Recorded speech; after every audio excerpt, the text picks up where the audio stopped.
नमस्कार, मंडल news bulletin में आपका स्वागत है। आइए पेश करते हैं आज के कुछ प्रमुख व मुख्य समाचार। अब तक यदि आपने मंडल न्यूज़ के इस चैनल को लाइक व सब्सक्राइब नहीं किया है तो जल्द से जल्द इस चैनल को लाइक व सब्सक्राइब जरूर कर दें।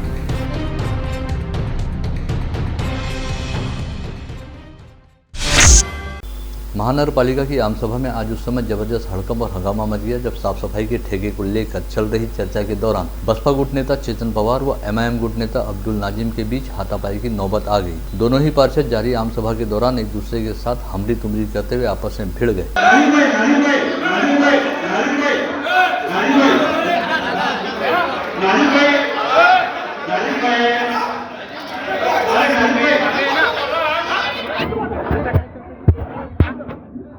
पश्चात अन्य पदाधिकारियों और पार्षदों ने बीच बचाव करते हुए दोनों ही पार्षदों को एक दूसरे से अलग किया और समझा बुझाकर शांत करते हुए सदन की कार्रवाई को आगे बढ़ाया गया। जिस समय आमसभा के दौरान बसपा गुट नेता चेतन पवार नई प्रभाग रचना के अनुसार नए सिरे से साफ सफाई के ठेके दिए जाने को लेकर अपने विचार व्यक्त कर रहे थे, उस समय सदन में मौजूद कई पार्षदों द्वारा इसका विरोध किया जा रहा था, जिस पर पार्षद चेतन पवार ने कहा कि तुम सब लोग यहाँ सफाई ठेकेदारों की वकालत करने आए हो क्या और ठेकेदारों की इतनी वकीली क्यों कर रहे हो। चेतन पवार के इतना कहते ही सदन में मौजूद कई पार्षदों ने हंगामा मचाना शुरू कर दिया और एमआईएम गुट नेता अब्दुल नाजिम ने इन शब्दों पर जबरदस्त आपत्ति उठाते हुए चेतन पवार से अपना बयान वापस लेने हेतु कहा, जिस पर चेतन पवार ने अब्दुल नाजिम की ओर देखकर चल हट कह दिया। इस समय एमआईएम गुट नेता अब्दुल नाजिम अपने स्थान से उठते हुए बड़ी तेजी के साथ चेतन पवार की ओर बढ़े और उन्होंने झपट्टा मारकर चेतन पवार की कॉलर पकड़ी। साथ ही इस समय दोनों ही नगर सेवकों के बीच थोड़ी बहुत हाथापाई भी हुई, जिसकी वजह से सदन में माहौल एकदम गर्मा गया और पूरे सदन में हो हल्ला व हंगामा मच गया। इस समय सत्ता पक्ष व विपक्ष के पार्षदों व पदाधिकारियों ने तुरंत बीच बचाव करते हुए अब्दुल नाजिम व चेतन पवार को एक दूसरे से दूर हटाया। हालांकि इसके बावजूद दोनों ही पार्षद एक दूसरे को शाब्दिक रूप से धमकाते रहे। पश्चात थोड़ी देर बाद यह मामला शांत हुआ। इस दौरान सदन की कार्रवाई पूरी तरह से ठप रही। आता 3 सदस्यीय प्रभाग रचना झाली आणि आता ह्या कंत्राट बदलला पाहिजे आणि याचा निर्णय आता घेण्याच्या संदर्भात आमसभेपुढे तुम्ही येता आणि मग त्या चर्चेतून गोंधळ निर्माण होतो आणि जबाबदारीनं न बोलता सांगतात की बाकीचे लोक या कंत्राटदाराची वकिली करून राहिले म्हणून काही जणांच्या भावना दुखवल्या, त्यातून हा प्रसंग घडला। हे काही चांगलं नाही सभागृहाच्या दृष्टीनं। तर काय झालं की स्टँडिंगकडून एक प्रस्ताव आला होता पुनर्विचाराच्या संदर्भातला, काही नवीन टेंडर प्रभागाच्या रचनेच्या संदर्भात करावा असं जनरल बॉडी मीटिंगच्या समोर स्टँडिंगच्या एक मताने आलेला निर्णय होता। मग त्यात काँग्रेस भाजप सगळेच पक्षाचे किंवा नवीन टेंडर रचना करावी, 4च्या आता 4ची होती आता 3ची झाली आहे। तर मग त्याच्यात काही एमआयएम आणि बीएसपीच्या नगरसेवकांमध्ये काही शाब्दिक चकमक झाली, एकमेकावर धावून घेण्याचा प्रयत्न केला, पण आम्ही तो वेळीच त्या ठिकाणी थांबवला आणि तो विषय आता सॉर्ट आउट झाला।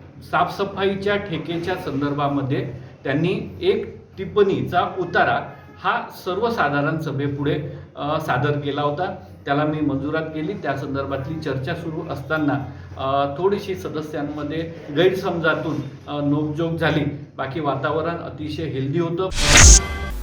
मनपा की आमसभा में मचे हंगामे के बाद जब दोबारा कामकाज शुरू हुआ और एंड समय पर पेश किए हुए विषयों पर चर्चा करते हुए सर्वसम्मति से निर्णय लिया गया कि राजापेट रेलवे उड़ान पुल परिसर में सभी सरकारी नियमों का पालन करते हुए छत्रपति शिवाजी महाराज व छत्रपति संभाजी महाराज की प्रतिमा स्थापित की जाएगी। साथ ही छत्ती तालाब परिसर में छत्रपति शिवाजी महाराज का अश्वारूढ़ पुतला स्थापित किया जाएगा, जिसके लिए खुद मनपा प्रशासन द्वारा संबंधित महकमों से तमाम तरह की अनुमति व एनओसी प्राप्त की जाएगी। आज आमसभा में बसपा गुट नेता चेतन पवार व भाजपा पार्षद सुनील काले द्वारा राजापेट रेलवे उड़ान पुल परिसर में छत्रपति शिवाजी महाराज व छत्रपति संभाजी महाराज तथा मनपा के सभागृह नेता तुषार भारती द्वारा छत्ती तालाब परिसर में छत्रपति शिवाजी महाराज का अश्वारूढ़ पुतला नियमानुसार स्थापित किए जाने को लेकर प्रस्ताव पेश किया गया। इस समय हुई चर्चा में पूर्व महापौर व पार्षद बिलिन चिमोटे व विलास इंगोले ने हिस्सा लिया।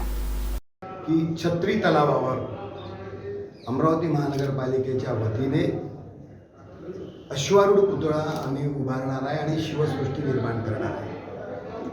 सगळ्या एनओसीया घेऊन, सगळ्यांना हरकती प्रमाणपत्र घेऊन, मग कला संचालनालय असेल किंवा मग त्या ठिकाणी ज्या ज्या काही ज्यांच्या एनओसीया लागेल त्या एनओसीया घेऊन नियमानुसार आम्ही भव्य पुतळा छत्रपती शिवाजी महाराजांचा आम्ही करणार। जसं मुंबईला अरबी समुद्रामध्ये छत्रपती शिवाजी महाराजांचा पुतळा उभा राहणार आहे, त्याची प्रतिकृती म्हणून ही शिवछत्रपतींचा पुतळा, अश्वारूढ पुतळा आम्ही उभारणार आहे. या संदर्भातलं अभूतपूर्व निर्णय या आमसभेमध्ये झाला. मी तो प्रस्ताव मांडला होता आणि सर्व लोकांनी तो प्रस्ताव स्वीकारून त्या संदर्भातला निर्णय आज आम्ही त्या ठिकाणी केलेला आहे. राजापेठ उड्डाणपुलावर छत्रपती शिवाजी महाराजांचा पुतळा हा विराजमान व्हावा असा माझा हा प्रस्ताव होता आणि हा प्रस्ताव आज आता सर्वानुमते मंजूर करण्यात आला. या प्रस्तावाच्या मागचा उद्देश असा होता की त्या ठिकाणी या जिल्ह्याच्या लोकप्रिय खासदार नवनीतताई राणा आणि आमचे बडनेराचे कर्तव्यदक्ष आमदार रविभाऊ राणा यांनी त्या ठिकाणी जिजाऊ महाजयंतीच्या निमित्ताने पुतळा बसवला होता, परंतु त्याला NOC वगैरे नसल्यामुळे तो महानगरपालिकेने हटवला होता आणि म्हणून मग रीतसर आज या ठिकाणी तो विषय या सभागृहात मांडण्यात आला. छत्रपती शिवाजी महाराजांचा पुतळा त्या उड्डाणपुलावर उभारण्यात यावा अशा प्रकारचा विषय आज मंजूर करा आणि विषय मंजूर करत असताना तो महानगरपालिकेने करत असताना या जिल्ह्याचे लोकप्रिय खासदार नवनीतताई राणा आणि आमचे आमदार बडनेरा विधानसभेचे रवी राणा यांची त्यामध्ये मदत घ्यावी अशा प्रकारचा या सभागृहात मी माझा विषय मांडलेला आहे आणि तो विषय सर्वांनी मंजूर झालेला आहे. छत्री तलावामध्ये पूर्णाकृती पुतळा उभारण्यासंदर्भाचा ठराव मांडला आणि त्या संदर्भातल्या संपूर्ण NOC आणि त्या संदर्भातलं संपूर्ण निधीची उपलब्धता हे महानगरपालिकेने करावा हा ठराव त्यांनी मांडला. तोही सर्वसंमतीने मंजूर करण्यात आला. दुसरा पुतळ्याच्या संदर्भातला ठराव सन्माननीय सुनील काळे आणि चेतन पवार यांनी मांडला. तो पुतळा राजापेठच्या उड्डाणपुलावर उभारण्यासंदर्भातला होता. महानगरपालिकेच्या विधी समितीच्या वतीने संभाजी महाराजांचं नाव या पहिलेच या उड्डाणपुलाला देण्यात आलेलं होतं. त्यामुळे सुनील काळे यांची जी मागणी होती की छत्रपती शिवाजी महाराजांच्या सोबत संभाजी महाराजांचा पुतळा त्या ठिकाणी बसावा या संदर्भातला दोन्ही ठराव होते. आम्ही ते दोन्ही ठराव क्लब केले आणि नियमानुसार सर्व NOC घेऊन त्या ठिकाणी पुतळा उभा करण्यासंदर्भातला ठराव सर्वसाधारण सभेमध्ये पास झालेला आहे. आगामी शनिवार 19 फरवरी को शिव जयंती के अवसर पर राजापेठ रेलवे ओवरब्रिज पर एक बार फिर छत्रपति शिवाजी महाराज की प्रतिमा स्थापित करने की घोषणा युवा स्वाभिमान पार्टी की नेत्री व जिले की सांसद नवनीत राणा द्वारा की गई है. ऐसे में मंगलवार की रात से ही किसी भी संभावित स्थिति से निपटने हेतु राजापेठ रेलवे उड़ान पुल पर पुलिस का कड़ा बंदोबस्त लगाया गया है. साथ ही रेलवे ओवरब्रिज परिसर में कुल 9 स्थानों पर पुलिस चौकी स्थापित की गई है. इसके अलावा रेलवे ओवरब्रिज की ओर जाने वाले तीनों रास्तों पर SRPF की कंपनी तैनात की गई है और राजापेठ रेलवे उड़ान पुल के ठीक ऊपर भी पूरा समय पुलिस का खड़ा पहरा है. इसके साथ ही प्रशासन द्वारा शिव जयंती के मद्देनजर आज 13 फरवरी की शाम 5 बजे से राजापेठ रेलवे उड़ान पुल को आम नागरिकों की आवाजाही के लिए पूरी तरह से बंद कर दिया गया है. यह उड़ान पुल आगामी 20 फरवरी तक पूरी तरह से बंद रहेगा. राजापेठ रेलवे उड़ान पुल के साथ ही शिव जयंती के निमित्त अमरावती शहर पुलिस आयुक्तालय द्वारा समूचे आयुक्तालय क्षेत्र में बेहद कड़ा पुलिस बंदोबस्त लगाया जाने वाला है, जिसके लिए 2 DCP, 5 ACP, 22 पुलिस निरीक्षक, 84 पुलिस उप निरीक्षक, 1230 पुलिस कर्मचारी, SRPF की 2 कंपनियां, 2 RCP प्लाटून, 2 QRT प्लाटून तथा 200 पुरुष व 100 महिला होमगार्ड को बंदोबस्त में तैनात किया जाएगा. इसके अलावा शहर में जगह जगह पर भीड़भाड़ वाले स्थानों तथा बाहर से शहर में एंट्री पॉइंट पर फिक्स पॉइंट ड्यूटी भी लगाई जाएगी. साथ ही शहर पुलिस आयुक्तालय के क्षेत्र में लगातार पेट्रोलिंग हेतु 12 CR मोबाइल व 7 दामिनी पथक सहित 16 बीट मार्शल को भी तैनात किया जाएगा. यह जानकारी देने के साथ ही शहर पुलिस आयुक्त डॉक्टर आरती सिंह ने सभी शहर वासियों से आह्वान किया कि वे कोविड प्रतिबंधात्मक नियमों का पालन करने के साथ ही हंसी खुशी से शिव जयंती उत्सव मनाएं और किसी की भी धार्मिक भावनाएं आहत न हो, इस बात का विशेष तौर पर ध्यान रखें.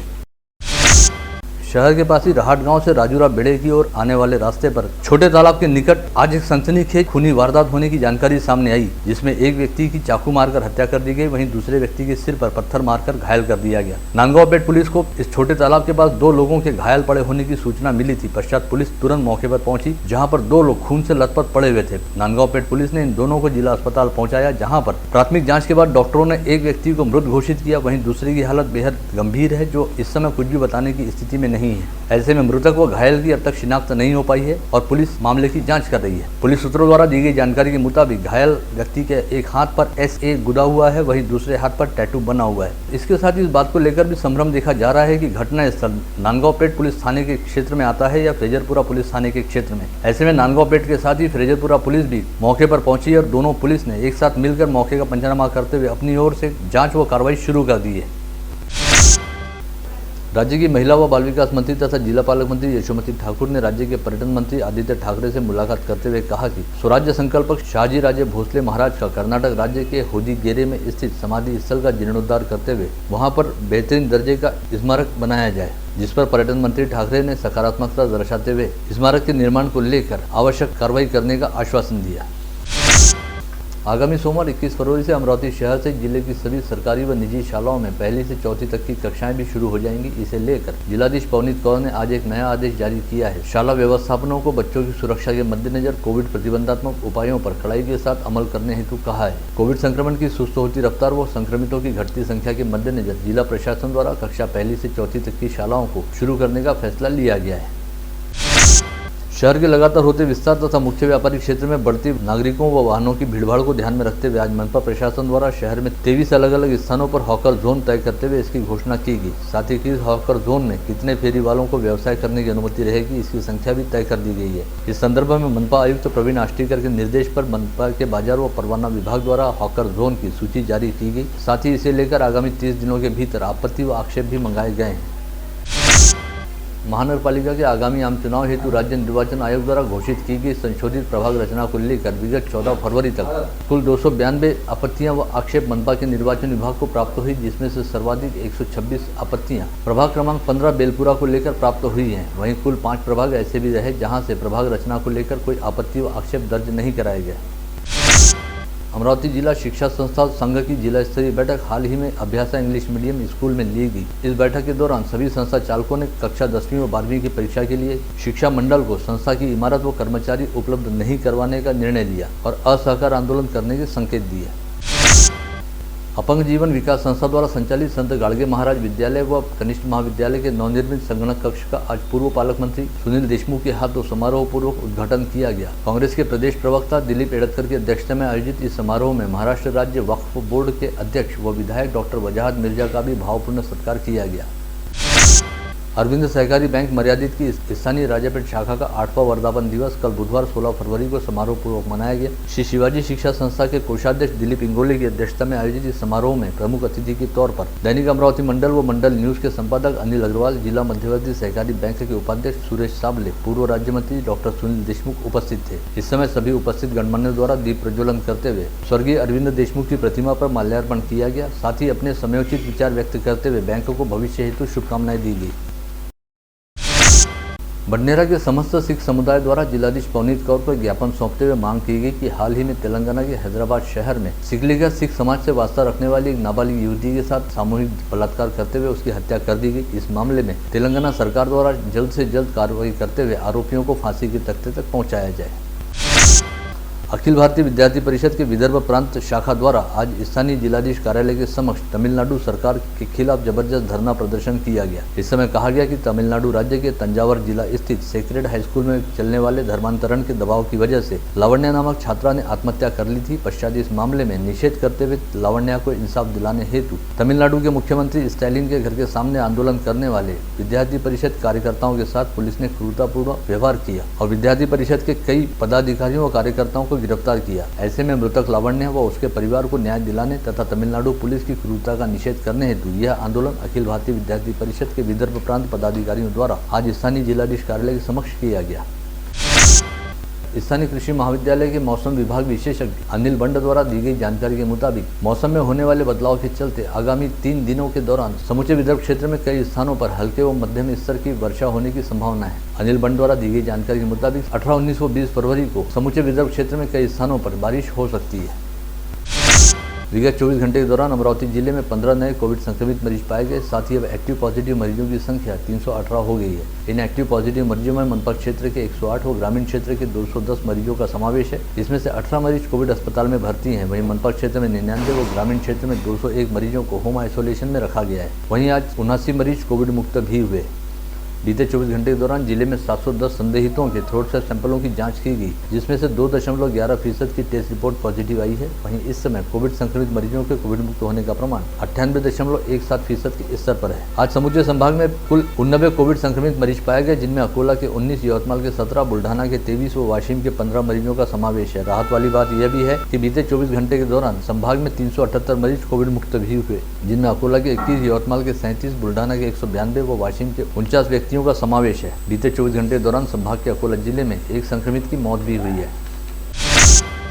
स्थानीय अंबादेवी रोड स्थित विमल डिजिटल लैब के संचालक कोठारी परिवार के घर व कार्यालय पर 2 दिन पूर्व जीएसटी विभाग के अधिकारियों द्वारा छापा मारा गया और यहां से कई साहित्य व दस्तावेज जब्त किए गए। हालांकि इस संदर्भ में जीएसटी विभाग द्वारा मीडिया को किसी तरह की कोई जानकारी नहीं दी गई है। छापे की कार्रवाई के बाद जीएसटी अधिकारियों व कर्मचारियों का दल कोठारी परिवार के आवास से निकलकर वापस संभागीय आयुक्तालय स्थित जीएसटी कार्यालय पहुंचा, जहां पर जब्त किए गए दस्तावेजों की जाँच पड़ताल करनी शुरू की गई है। राजापेट पुलिस ने विगत 27 जुलाई को फर्जी स्टॉप चौक परिसर में नाकाबंदी के दौरान 2 वाहनों से करीब 3 करोड़ 50 लाख रुपए की नगद रकम बरामद की थी। पश्चात गुजरात निवासी नीना कमलेश शाह नामक महिला ने खुद होकर आगे आते हुए इस रकम पर अपना दावा जताया था और यह रकम खुद को वापस दिए जाने की मांग को लेकर स्थानीय अदालत में अपने वकीलों के जरिए आवेदन किया था, जहाँ पर हुई सुनवाई के बाद गत रोज अदालत ने नीना शाह के आवेदन को खारिज कर दिया है। पुलिस द्वारा बरामद की गई रकम इस समय नागपुर आयकर विभाग के कब्जे में है। ऐसे में सबसे बड़ा सवाल ये है कि यह 3.5 करोड़ रुपए की रकम किसकी है।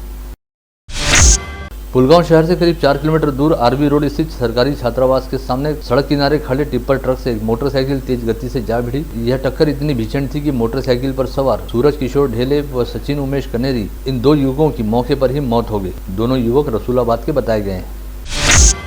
बीते सप्ताह छत्तीसगढ़ परिसर के नाना नानी पार्क के पास छोटी सी बात को लेकर राहुल नामक युवक पर पत्थर से जानलेवा हमला किया गया था, जिसमें उस युवक की हालत काफी गंभीर हो गई। हमले के बाद सभी आरोपी फरार हो गए थे और उत्तर प्रदेश भागने के चक्कर में थे। ऐसे में पुलिस ने तीनों आरोपियों को बडनेरा से गिरफ्तार करने में सफलता पाई है।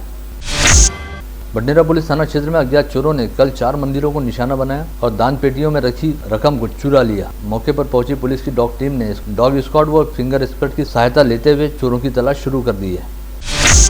कोल्हापुर गेट पुलिस थाना क्षेत्र के रंगारी गली में मोपेड पर अवैध तरीके से विदेशी शराब की तस्करी किए जाने की गुप्त सूचना मिलने पर पुलिस आयुक्त के विशेष दल ने औरंगपुरा निवासी कृतिक उर्फ प्रमोद भोला श्रीवास को गिरफ्तार किया। साथ ही उसके पास से 72,950 रुपए का माल बरामद किया। आगे की कार्रवाई के लिए आरोपी को कोल्हापुर गेट पुलिस के हवाले किया गया है। सिद्धिविनायक नगर निवासी शिक्षक प्रवीण अंबादास महल्ले को अज्ञात आरोपी ने अपने आप को वोडाफोन कंपनी का कर्मचारी बताते हुए सिम कार्ड केवाईसी अपडेट कराने के नाम पर एक ऐप डाउनलोड करने के हेतु कहा, जिसके बाद प्रवीण महल्ले के बैंक खाते से 35,511 रुपए ऑनलाइन तरीके से निकाल लिए गए। शिकायत मिलने पर साइबर सेल पुलिस ने अज्ञात आरोपी के खिलाफ अपराध दर्ज करते हुए उसकी तलाश शुरू की है। बडनेरा पुलिस थाना क्षेत्र के कुरैश नगर में रहने वाले मोहसिन खान छोटे खान को नई बस्ती में रोककर क्रिकेट मैच में हार जाने के बाद कुछ आरोपियों ने कुल्हाड़ी, चाकू व लठ से हमला करते हुए घायल कर दिया। पश्चात पुलिस ने बुरी तरह घायल मोहसिन खान को जिला अस्पताल में भर्ती कराया। मोहसिन के बयान पर पुलिस ने 4 आरोपियों के खिलाफ अपराध दर्ज करते हुए अपनी कार्रवाई शुरू की है। फ्रेजरपुरा पुलिस में एक महिला द्वारा दी गई शिकायत के चलते पुलिस ने अश्विन पवार नामक व्यक्ति सहित एक महिला के खिलाफ शारीरिक शोषण का मामला दर्ज किया है और अपनी कार्रवाई शुरू की है। चांदू बाजार शहर में 100 रुपए कीमत वाली एक ही क्रमांक की 2 नोटें पाई गई हैं। इन दोनों नोटों पर लगे हरे तार पर रिजर्व बैंक का कोई उल्लेख नहीं था और कागज भी हल्की क्वालिटी का था। ये दोनों नोट A4 साइज के कागज पर कलर प्रिंट किए जाने की संभावना है। दरियापुर शहर के अकोट रोड बनोसा परिसर स्थित माहेश्वरी भवन में आयोजित विवाह समारोह में दुल्हन के 10 तोला सोने के गहने चोरी हो जाने की घटना कल दोपहर के समय घटित हुई। अपराध शाखा पुलिस की टीम ने मौके पर पहुंचकर जांच की। सीसीटीवी फुटेज भी खंगाले गए, जिसमें चोरी करने वाला व्यक्ति फुटेज में दिखाई दे रहा है। बुल्ढाना जिला अंतर्गत खामगांव तहसील के पल्लशी खुर्द गांव में कहीं पर भी अपना विवाह नहीं जुड़ने की वजह से निराश हुए एक तनावग्रस्त युवक ने खुद की चिता रचकर आत्महत्या कर ली। मृतक की शिनाख्त महेंद्र नामदेव बेलसरे के तौर पर हुई है। बेंगलोर से लैपटॉप के बक्से भरकर दिल्ली की ओर जा रहे कंटेनर चालक सहित क्लीनर ने ही 17,42,298 रुपए कीमत के 30 लैपटॉप गायब कर दिए। यह घटना नागपुर से हैदराबाद मार्ग पर रात के समय टोलनाका परिसर स्थित ढाबा परिसर में घटित हुई। इस मामले में सतीश पांडे की शिकायत पर बडनेर पुलिस थाने में शिकायत दर्ज कराई गई है। मुर्तियापुर कारंजा लाड मार्ग पर तुरखेड़ फाटे के पास तेज गति से जा रहे ट्रक ने एक ऑटो को जोरदार टक्कर मारी। इस घटना में ऑटो चालक समेत 3 लोग घायल हो गए। पुलिस द्वारा मामले की जाँच की जा रही है। यवतमाल के महाबली नगर में अज्ञात चोरों ने 2 घरों पर निशाना साधते हुए करीब 7.5 लाख रुपए के गहने चुरा लिए। इस वारदात के समय दोनों ही घरों के सदस्य गहरी नींद में सो रहे थे। ऐसे में वारदात के समय किसी को भी इस घटना का पता नहीं चला। वहीं सुबह इस मामले का पता चलते ही परिसर में हड़कंप मच गया। राजावेट पुलिस थाने में वर्धा जिले के सेरू निवासी शरद साउडी फले नामक व्यक्ति ने शिकायत दर्ज कराते हुए बताया कि बाईपास रोड स्थित चिंतामणि मंगल कार्यालय में विवाह समारोह के दौरान उनका पर्स चोरी हो गया, जिसमें 10,000 रुपए नगद सहित 63,000 रुपए का सामान था। पश्चात सामरानगर की गली नंबर 3 में एक नाबालिग युवक के पास से यह पर्स बरामद हुआ, जिसने बताया कि उसे यह पर्स विवाह समारोह में पड़ा हुआ था। पुलिस ने इस पर्स को बरामद करते हुए इस नाबालिग बच्चे को गिरफ्तार कर लिया है। आप देख रहे थे मंडल न्यूज बुलेटिन। हमारे चैनल को लाइक करें, शेयर करें और हाँ, सब्सक्राइब करना ना भूलें। कल होगी आपसे फिर मुलाकात, तब तक के लिए धन्यवाद।